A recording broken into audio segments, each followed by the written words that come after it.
Hello, I'm Wendy Wilson, and I'd like to welcome you to another edition of Realizing Potential. I'm super excited about today's guest. I have admired her from afar, probably for maybe about 2 years, and learned of her through Instagram and started following her. But she has an impressive background, particularly as it relates to securing government contracts and a wonderful professional portfolio. But I could go on about her. I would like for her to share more about her background, her interest, and why she is been really extremely successful in the field that she's in. She is none other than Dr. Lauren Josephs. How are you today? I'm doing well. Thank you so much for having me. It's my pleasure. It's my pleasure. Tell our viewers a little bit about you as it relates to your academic pursuits and then what led up to your current professional background.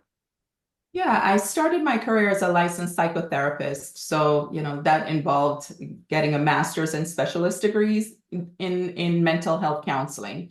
And I attended the University of Florida, go Gators, during that period of time. And I worked as a therapist for a number of years, but soon started to realize some patterns that I wanted to explore further, namely the disproportionate number of individuals who were members of racial and ethnic minority groups who were involved in the juvenile justice system. And that led me back to school to pursue my doctoral degree. And I received a doctoral degree in public affairs from UCF. And my intent was to, and still is, to work to identify solutions to social problems.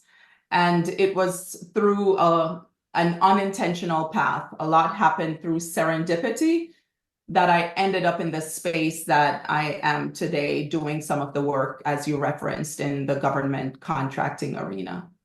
Let's and I certainly want to delve into that area, but if you could go back and you talked about the disparities that we absolutely know still continue to exist as it relates to wellness,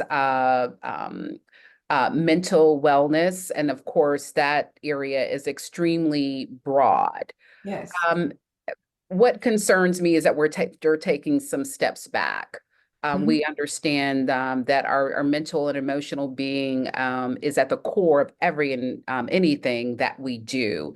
Would you speak to what you've seen in terms of the evolution, or do you actually see or observing some regression in that area? I absolutely am observing regression, but I'm not frankly surprised by it. Systems of oppression tend to reinvent themselves. Mm. And when there is a concerted movement towards progress, there's a dark undercurrent that raises its head. And I think that that's what has manifested over the past number of years. And when we have individuals who are leaders in spaces and are communicating vitriol and make it acceptable to do so, the shame of being divisive has been removed, then the underbelly raises its head. And I see, sadly, the impact of that unfolding at this time. Sure.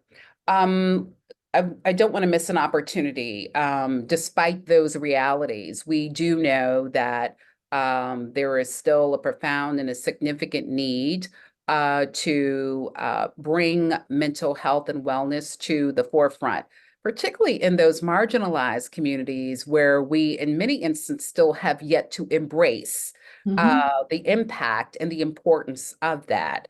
Yeah. So, what is it that you would suggest, based upon your experiences, as to how we can counter that? It's unfortunately not a one size fits all Sure. response. However, I think the more we can be active listeners to those who approach us with the challenges that they're experiencing in life, the more likely people would feel, the less likely people would be stigmatized by the concerns that they're having.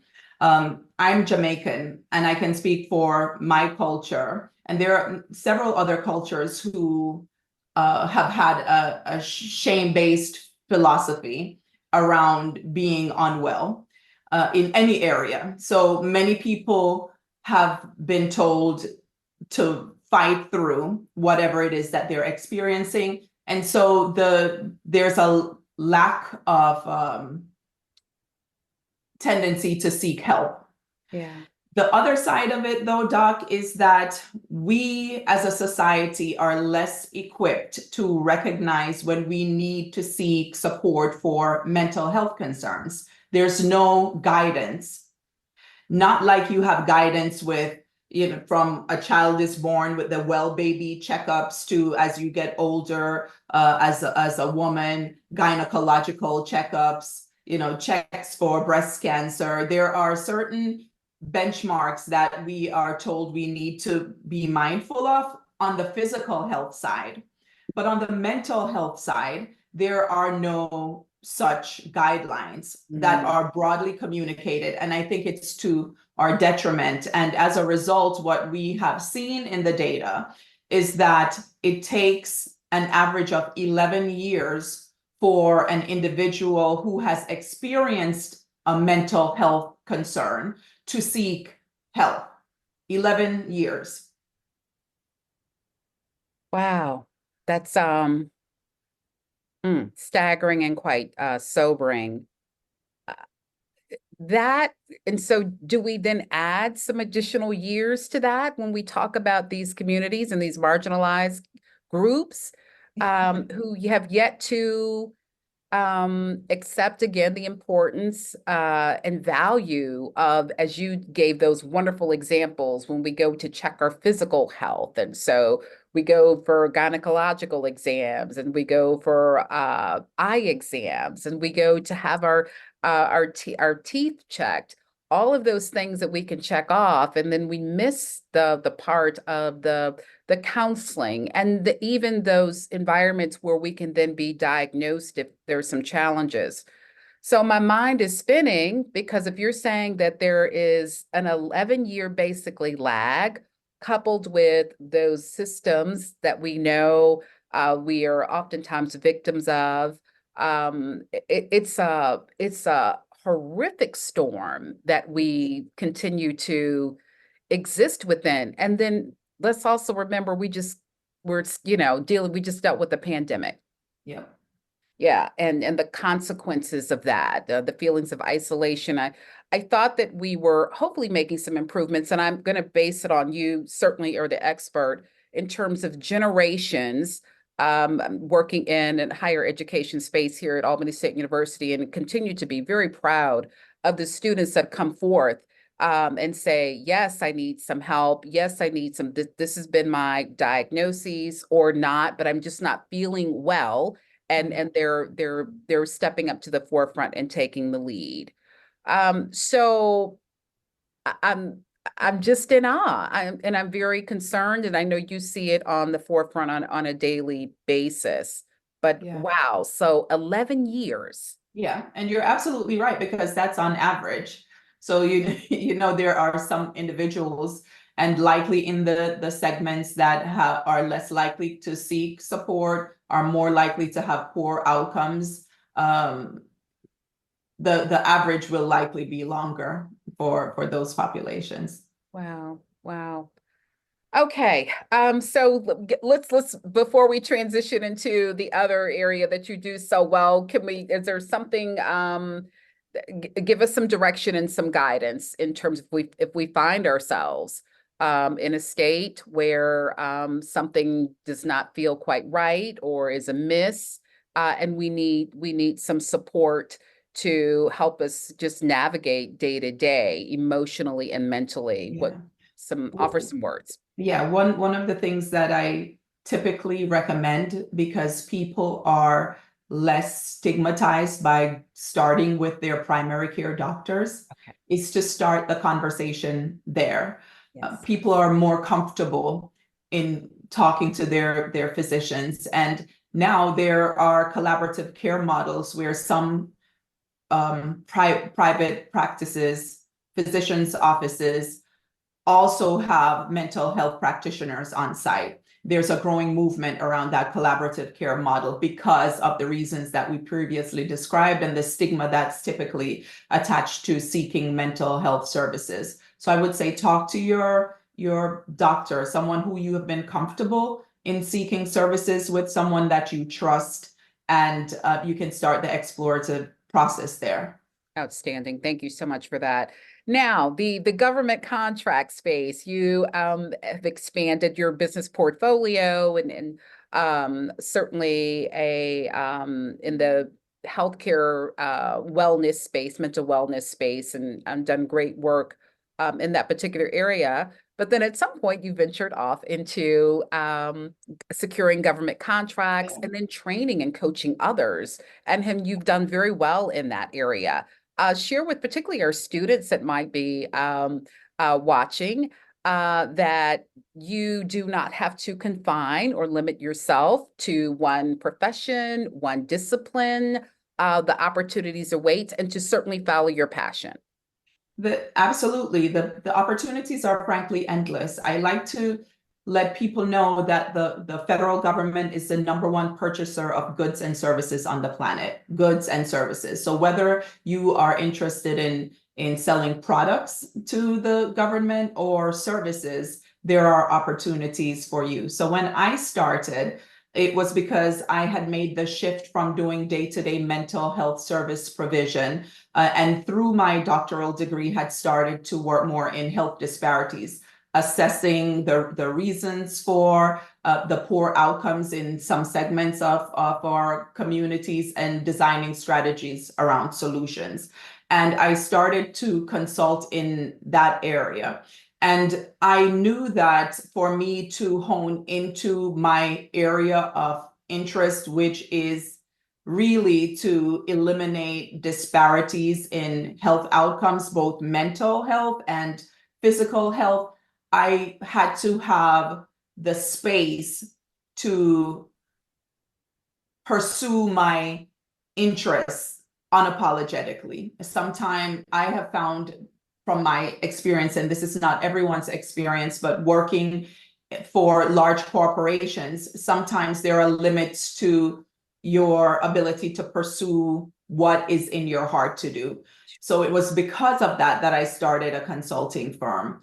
And I knew that the one-off service provision wasn't going to cut it in terms of building a stable foundation financially for my business. And I was aware of the disparities in outcomes for Black women-owned businesses and minority-owned businesses in general. So I had to find a way to to be honest with you, Doc, I just didn't want to be homeless. I wanted to ensure that there was a means for me to have a good quality of life while I pursued my interests on the professional side and provide high quality care. And for me, government contracting and contracting in general has been the path that has made that possible. Outstanding. And yeah, you said a myriad of things, and that we could probably have 2 hours of conversation around all the touch points that you made. Why so many people leave their 8 to 5s, if you will, or working for an employer to pursue their entrepreneurial passion. Of course, the reality is we all want an income. We want an income that will help to maintain the lifestyles of our choosing. But the other part of it is many times entrepreneurial pursuits occur because of the confinement, the how it is identified that you will engage, interact, and navigate in this space that you have found yourself in. And of course, we apply for these jobs.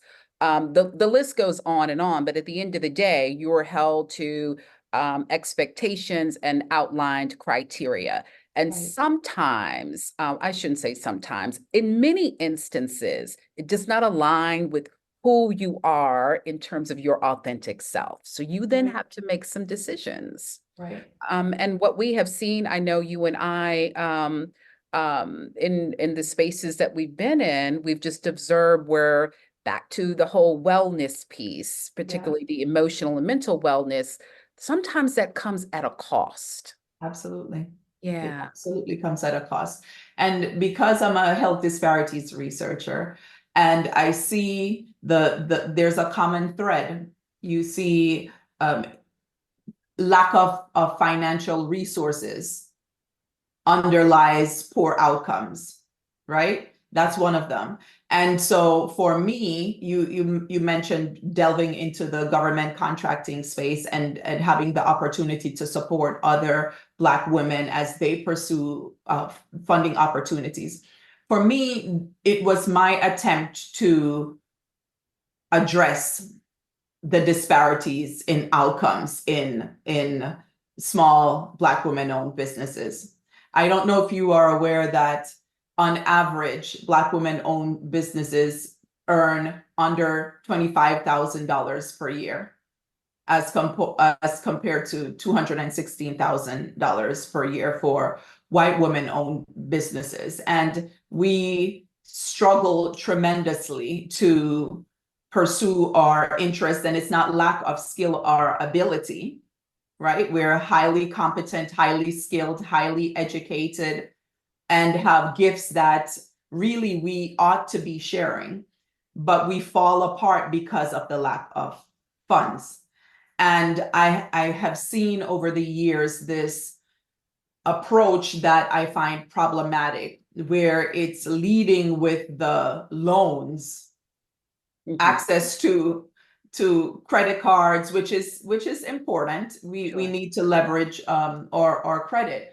However, if we're not bringing revenue into our organizations, then it's a game of cards. And so it's really important to find avenues to bring revenue that is sustainable, because otherwise we will not be able to build successful companies.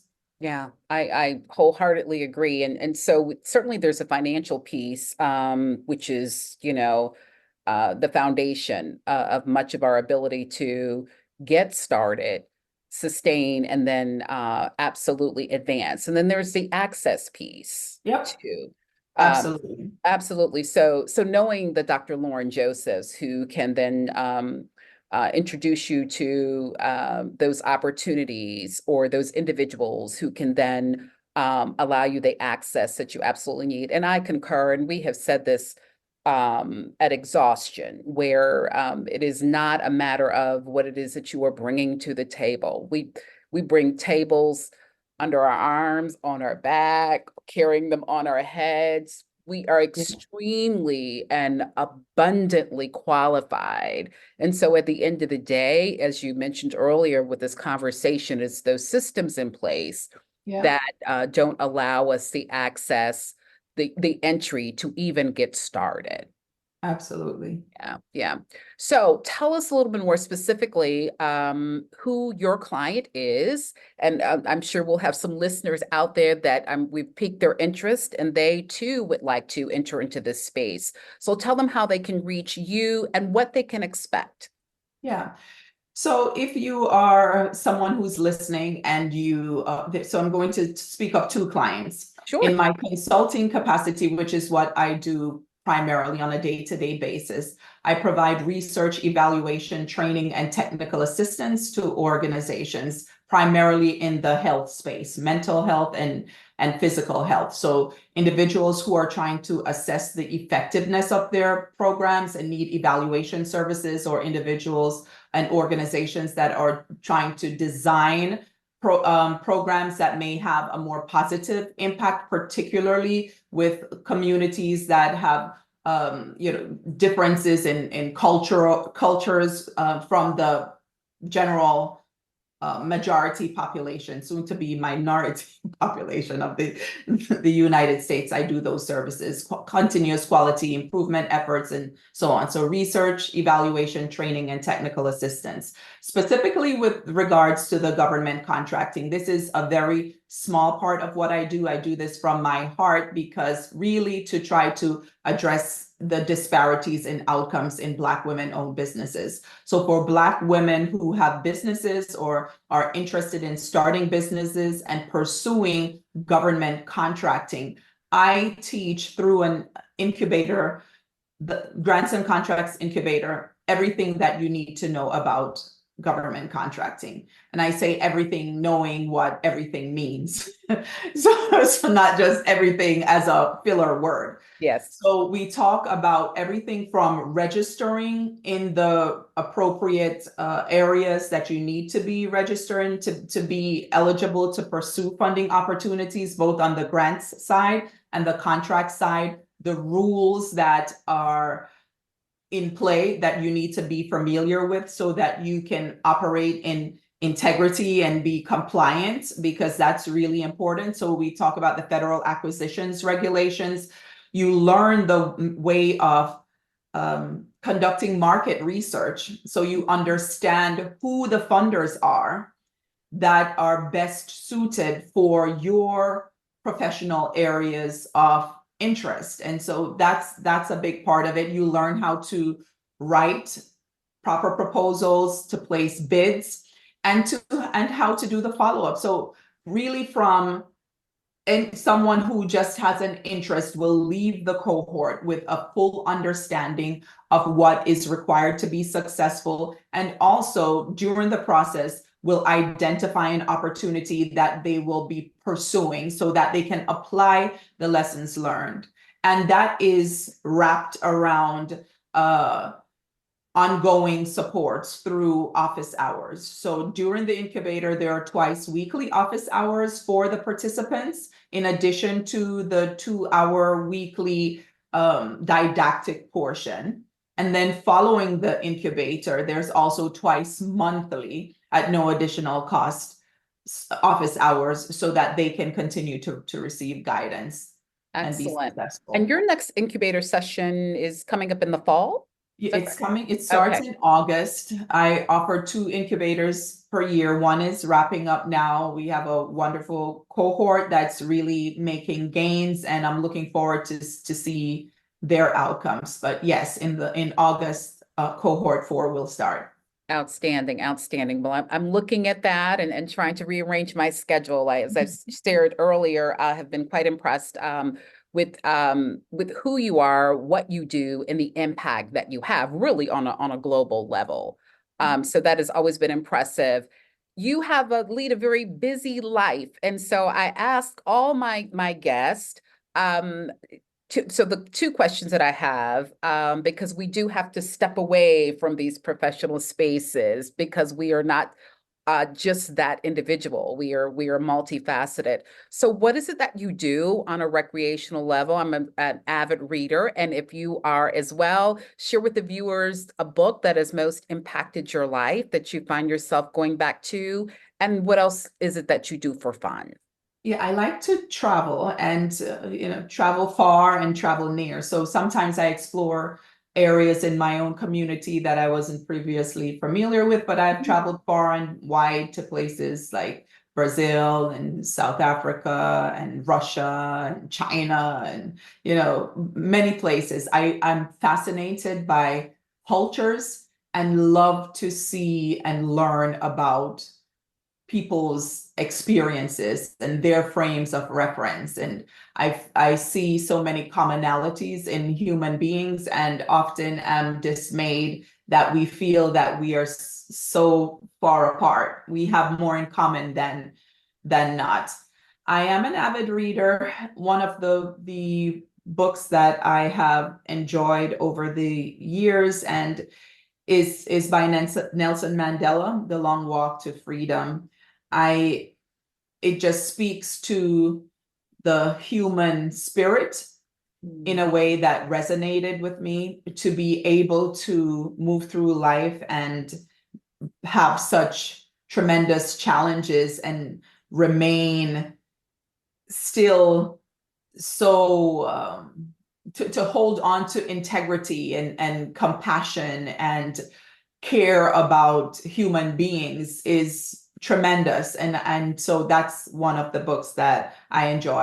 I read a lot also in my field about health disparities, and that can be depressing because it's always the same thing, the same segments of population are impacted negatively by social and structural determinants that Sure. are really challenging to address. But I remain healthy and sane because I surround myself with family and lead a simple life, a nice life, but simple in terms of focusing on what really matters to me, which is the health of myself, those around me, and quality of life. Well, thank you. You said so many things I have to absolutely applaud. Let me go back to that is a remarkable book. He was of course a remarkable man, and my mind immediately went to the one of the moments in my have many moments in my life that I will absolutely treasure, and that was one where I had an opportunity to hear him speak in Detroit. It was shortly after his release. Um, And his speech was absolutely remarkable. And his demonstration of humanity will just absolutely leave you in awe, considering his yeah. life experiences and that unfortunate confinement. But it was just transformative for I would just say humankind on so many levels. So that's a great example. You talked about your world travels and the common threads that you've seen, and then I was reminded of the book Cast and how Yeah. these constructs are deliberate. And again, so many commonalities, but to maintain these systems and these false constructs of superiority, and how systems of economic systems have been undergirded with that, and how you just see that whatever part of the world that you're in, it still exists. Yeah. So I cannot imagine what you do in terms of what you see as it relates to your research. So I'm glad and delighted to know that you're very intentional about your wellness. You use the word sanity, and that's so important because I think it's a thin line some days. Yes. You can cross. Absolutely. Yeah, there's no guarantee that you could always come back to the other side of sanity. So I'm glad to know that you're very intentional. Doc, I'm enjoying this immensely, but I know that we have to wrap up. So you're hosting a dinner, and you get the opportunity to invite three people that we are familiar with. They could be living or no longer in the world as we know it. Who would those individuals be?